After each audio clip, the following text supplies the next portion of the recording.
Salut, petit disclaimer avant le podcast. Sache que tu as toujours la formation à 7 € jusqu'à demain soir. Après, elle passe à 97 € sur comment rédiger un email qui vend. T'as le lien en description, tu cliques dessus et puis t'apprends à faire des emails qui vendent, tout simplement. Ok? Allez, on y va pour le podcast. Salut, c'est Cyril de Web de Fou, j'espère que t'as la forme aujourd'hui. On se retrouve pour parler de comment segmenter efficacement ta liste email. C'est un sujet très épineux déjà, et puis c'est un sujet qui concerne tout le monde, que tu aies une petite ou une grande audience, dans tous les cas segmenter, c'est un peu le nerf de la guerre, et c'est ce qui te fait arriver le cash en masse, voilà. Avant ça, pense à t'abonner, je sais pas où tu m'écoutes, Apple Podcast, YouTube, machin, bref, tu cliques sur le bouton s'abonner, il est gros, tu vas te trouver, j'en suis certain, et surtout tu vas dans la description du podcast ou de la vidéo, t'as un lien, tu cliques dessus, rejoindre mes contacts privés, et puis tu t'inscris tout simplement pour louper aucune news, aucune info, aucun podcast, aucune formation, rien du tout, tu louperas rien si tu t'inscris, c'est certain. Et puis c'est des infos qui généralement, de toute façon, changent ton business et même ta vie, crois-moi. Ok ? Allez, on y va. J'adore ce sujet de segmentation, tu vois. Moi, c'est un sujet qui me passionne parce que c'est un peu le nerf de la guerre. Moi, c'est comme ça que j'ai commencé un peu à exceller dans mon domaine d'email. À partir du moment où tu segmentes, tu vois, t'as énormément de types de segmentation. Je t'en donne juste comme ça, histoire de chauffer le truc. Les devices, tu sais, que ce soit un iPhone, un portable, un desktop, un mobile, si c'est un navigateur, je sais pas si tu navigues sur Mozilla, sur Chrome, t'imagines le nombre de segmentations qu'on peut faire. Si en plus tu es sur un Apple, mais que tu navigues sur un Mozilla ou que tu navigues sur un Chrome en étant sur un PC. T'as énormément de types de segmentation comme ça. Mais aujourd'hui, je vais pas te parler de ces segmentations un peu techniques, tu vois. Je vais te parler plutôt du meilleur marketing qui puisse exister sur le net, en fait. La meilleure segmentation qui puisse exister sur le net. Il y en a qu'une, celle qui vraiment cartonnera toujours, quoi qu'il arrive, et c'est celle qui cartonne depuis les années, depuis que le marketing existe, tu vois. En fait, je vais même te dire pire, c'est ce qui cartonne depuis l'existence de l'homme, en fait. C'est quoi ? C'est tout simplement le marketing comportemental. C'est tout ce qui est à base de comportement, tu vois. Les comportements humains, c'est ce qui fait de toute façon le plus vendre. Ça et l'émotion, bien sûr, mais l'émotion est un comportement humain. On va y venir juste après. Donc pourquoi je te parle de ça et pourquoi on parle de segmenter ta liste ? En fait, la segmentation, elle vient à plusieurs endroits. Alors moi, comme tu le sais, je suis spécialisé dans l'email. Si tu le sais pas, voilà, maintenant tu le sais. Cette segmentation, elle est venue de plusieurs facteurs. Pourquoi le comportement ? Quand tu fais un email, le seul vrai facteur que tu peux avoir, c'est le comportement de l'utilisateur. C'est-à-dire que, tu vois, t'as pas des outils du genre, est-ce que en changeant un mot, ou est-ce que s'il a navigue là, est-ce qu'il a scrollé ou pas, est-ce que machin, enfin, tu sais, te prendre la tête sur des trucs qui de toute façon servent à rien. Alors ça sert à rien. Si c'est pas fait efficacement, ça sert à rien. Tu vois, on s'intéresse à beaucoup de sujets, mais on va jamais vraiment jusqu'au fond. Si t'es à fond sur ce sujet, bien sûr que ça sert. Mais en général, quand t'es entrepreneur, tu dois aller à fond dans tous les sujets et c'est pas possible. Donc, c'est quoi ce truc ? L'email a cette particularité d'être hyper simpliste. Tu vois, l'email, il a pas évolué en fait depuis les années 90, depuis le début des années 2000. Il a pas évolué. Tu vois, même la rédaction des contenus email, aujourd'hui, c'est des tables. Tu sais, c'est comme ça qu'on faisait les sites web au début des années 2000. Il y a plein de choses qui passent pas. Tu vois, il y a plein de choses que tu peux pas faire dans les emails que tu peux faire sur un site web, tu vois. D'ailleurs, est-ce que tu as déjà essayé de mettre une page de vente, tu sais, qui fait 3 km dans un email ? C'est assez rigolo. En fait, tu peux pas vraiment le faire, tu vois. Il y a des trucs que tu peux pas faire. Tu peux dans la théorie, mais dans la pratique, ça marche pas vraiment comme ça. Donc, pourquoi c'est intéressant d'analyser ça ? Parce que depuis 20 ans, en fait, si l'email n'a pas changé, c'est qu'il y a une certaine raison. Et je vais pas te la donner parce que c'est pas le sujet de ce podcast, mais c'est quelque chose à analyser. C'est-à-dire que pourquoi il a pas évolué ? Pourquoi on continue à envoyer des emails ? Et pourquoi finalement c'est toujours le vecteur le plus intéressant ? Si t'as écouté mes anciens podcasts, tu sais que pour moi c'est l'email qui crèvera jamais, et pas que ça d'ailleurs, le SMS, etc. Mais la segmentation de l'email, elle vient de ce facteur-là. En fait, il y a pas beaucoup de choses auxquelles il y a pas beaucoup de choses que tu peux faire en fait dans l'email, et le fait que tu puisses pas faire beaucoup de choses, ça te contraint à te focaliser en fait sur les bonnes choses, tu vois, contrairement à une page de vente où tu sais pas trop, tu vois, où est-ce qu'il faut regarder le bouton, le machin, est-ce que c'est le titre, est-ce que c'est le bouton, est-ce que c'est la couleur, est-ce que c'est l'emplacement, est-ce que c'est la suite logique de ce que je dis, comment il faut le rédiger, etc. C'est pas du tout ça. L'email, la particularité qu'il a, c'est le comportement. Et le comportement, c'est quoi ? Je te le donne. Est-ce que le message a été délivré ? Est-ce que le message a été ouvert ? Est-ce que le message a été cliqué ? Est-ce que la personne a lu mais pas cliqué ? Est-ce qu'elle a lu et cliqué ? Est-ce qu'elle l'a lu plus de 20 secondes, moins de 20 secondes ? Qu'est-ce qui s'est passé ? Où est-ce qu'elle a cliqué, la personne, l'internaute ? Où est-ce que, tu vois, tout ce qui est à base de comportement a bien reçu, n'a pas bien reçu, a été délivré, n'a pas ouvert, a cliqué, n'a pas cliqué, s'est désabonné est aussi un comportement, la personne qui se désabonne, c'est un comportement qui est intéressant. Est-ce que je vais aller plus loin, est-ce que la personne a cliqué plusieurs fois ? Est-ce qu'elle a réouvert plusieurs fois ? Tu vois, tout ce comportement, tout ce qui est à base de comportement, c'est ce qui fait la valeur ajoutée vraiment de la segmentation d'une liste. Alors, Attention, petit prérequis quand même. Je parle pas de comment segmenter tes audiences par centre d'intérêt. Par exemple, est-ce que j'aime l'automobile ou est-ce que j'aime le fitness? Tu vois, ça me paraît un peu évident tout ça. Hein. On part du principe qu'on a une base, peu importe l'audience, et comment on va aller la segmenter efficacement. Aujourd'hui, je vais pas te parler de comment segmenter une liste de fitness alors que tu as une liste immobilière. Tu vois, c'est pas du tout ça. Je le dis parce que des fois, on confond un peu ce genre de sujet. Et pourtant, c'est difficilement confondable, mais je sais que dans la tête, des fois, on fait des amalgames. Donc voilà, quand tu as une liste dans ton audience, pour la segmenter, c'est assez simple en fait, le comportement. Quand tu fais un comportement, ce qu'il faut regarder, c'est plusieurs facteurs. Le premier, c'est est-ce que la personne a ouvert déjà. Voilà, le fait qu'elle a été délivrée, on va dire que c'est plus une question de technique. Bon, est-ce qu'elle a bien reçu, est-ce que ça a été délivré? Ça c'est technique. Ensuite, c'est est-ce que la personne, une fois qu'elle a ouvert, enfin une fois qu'elle a été délivrée ou reçue, est-ce que la personne ouvre l'email? À partir de là, on génère le premier comportement. On est capable, à travers les taux d'ouverture, du coup, de dire si l'objet marche plus ou moins. C'est donc un comportement. Tiens, mon objet a bien marché, celui-là non. Ça permet d'avoir des certitudes plus ou moins marketing sur sa liste. Ensuite, il y a le clic. Est-ce que la personne a cliqué, le contenu est intéressant ou pas? Ok.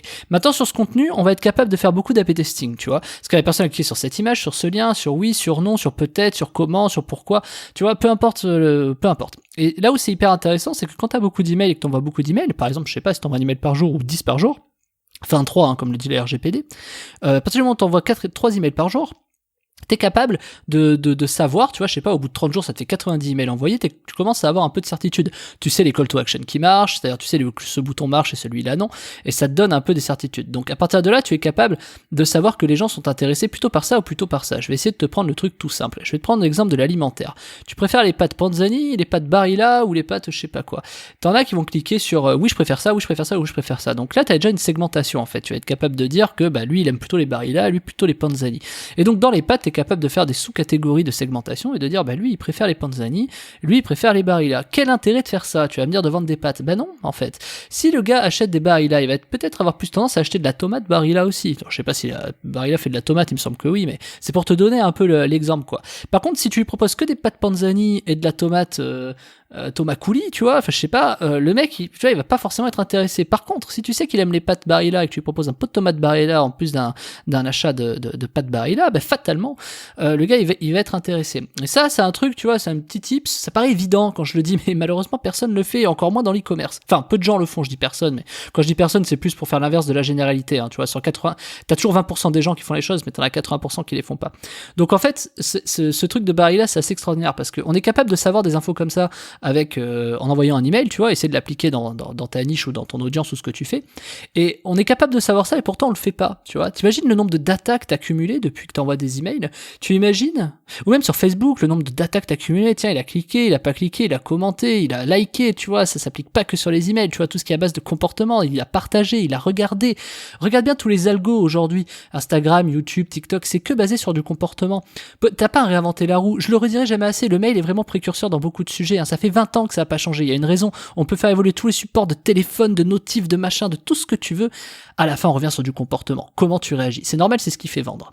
Donc du coup, quand tu as compris ça, tu l'appliques dans ton business. Donc tu vois, je reviens sur cet exemple de Barilla, aussi bête que ça puisse paraître, mais si tu envoies que des Panzani, le gars en face il va dire ouais, Panzani, ouais, bon peut-être qu'il aime pas en plus, tu vois, tu te coupes une partie de l'audience. Alors que si tu envoies le même message en disant ouais, tiens regarde, j'ai regardé 7 marque, et ce marque tu le remplaces par la marque que le mec a déjà cliqué, t'as des outils qui font ça très bien aujourd'hui, bah t'es capable de forcément augmenter tes ventes. Alors aujourd'hui on te dit ça en te disant ouais, mets le prénom dans l'email, comme ça les mecs ils vont se sentir plus personnalisés.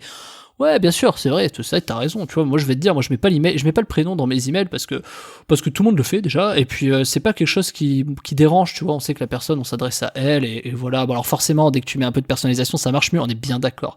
Mais moi je trouve ça plus intéressant et beaucoup plus performant, plutôt de mettre la marque de la pâte que la personne aime plutôt que son prénom, parce que tu vois, tu t'adresses directement à lui en plus. Et fatalement, là après, si tu rajoutes le prénom, si tu rajoutes tous les éléments qui font le comportement à la personnalisation, forcément tu fais de l'argent. Donc ça c'est vraiment un petit hack, c'est vraiment un petit truc qui te permet de segmenter efficacement.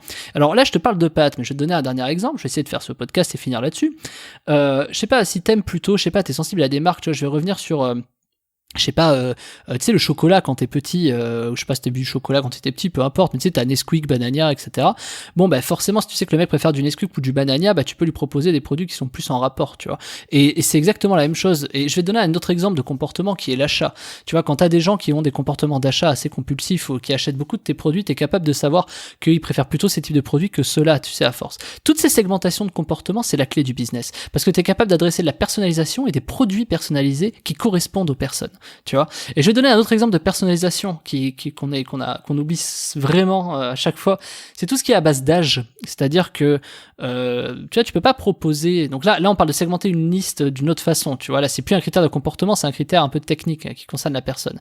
Mais ce critère, il induit des comportements. Je t'explique pourquoi. Si t'as 35 ans et que t'as un enfant, je précise bien, et que t'as un enfant, ok.